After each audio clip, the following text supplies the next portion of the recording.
Actually, it's Louisiana State University and Agricultural and Mechanical College. A bit long, so the whole world just calls it LSU. And what a history this school has. Opened in 1860, its first superintendent was an Army colonel named William Tecumseh Sherman.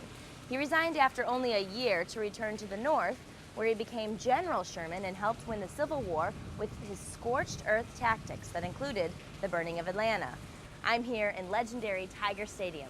They first played football here back in 1924 with only 12,000 seats. Today, the crowds top 92,000 and the stadium is nicknamed Death Valley.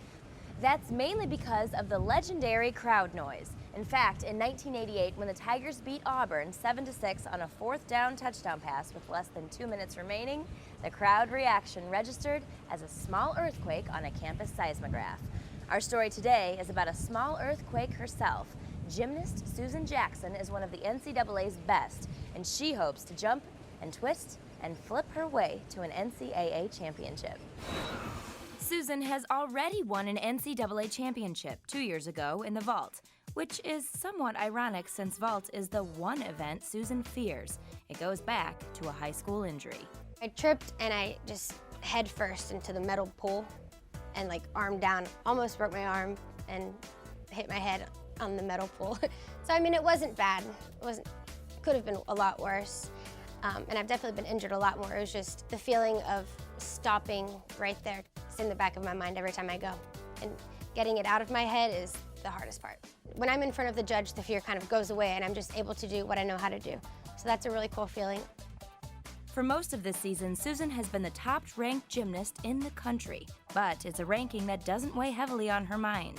Being ranked #1 all season is definitely a great feeling, but my team is the most important thing to me, and I guess, in the back of my mind, yeah, I'm ranked #1, but I don't look at that ever, if I'm doing what it takes to help my team out, so be it. She's great because she's cool, she's calm and collected out there. I ask her, I'm like, Susan, how do you just get up there and hit your routines all the time? She's like, Summer, I'm just completely focused. I don't hear anything else and I'm completely focused. That's all I know. Well, when Susan committed to LSU, that was a real bonus for us because, she's an international elite level athlete, but you go beyond that, go deeper than that, and she's just a tremendous competitor. She's got ice water in her veins. Not much bothers her.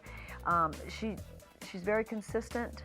And not only is she consistent in the gym, but she's very predictable outside the gym. In the classroom, Susan has earned a place on the SEC Academic Honor Roll. And she's also using her head in the gym with the signature move that some are already calling the Jackson.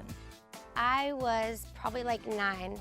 Some teammates and I, before practice, we were playing around on the mats and just trying new stupid tricks, stupid human tricks, as my coach calls them. And we were doing one arm back handsprings, one arm, other arm. And I said, well, I'm gonna do a no arm back handspring. And my teammates just laughed and they're like, well, that's a backflip. I was like, no, I'm gonna use my head. So I just kind of flipped and laid it on my head and bounced off. And my coach saw it and she was like, well, that's really cool. Can you do it on the floor? I was like, well, sure.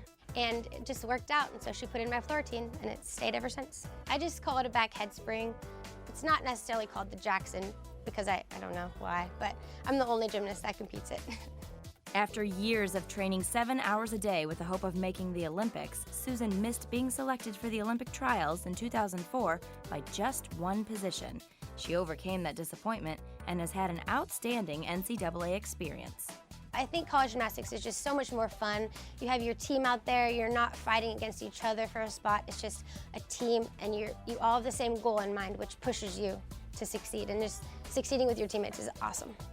I've been doing gymnastics for 20 years, and in the whole scheme of things, this is the end. I've been doing it for so many years and I've got 2 months left, and I don't want to remember gymnastics as, oh, I never really had that much fun and it was stressful and hurt my body, but I just want to remember it as it was so much fun. So this year, I'm just trying to go out and have fun and do what I love doing.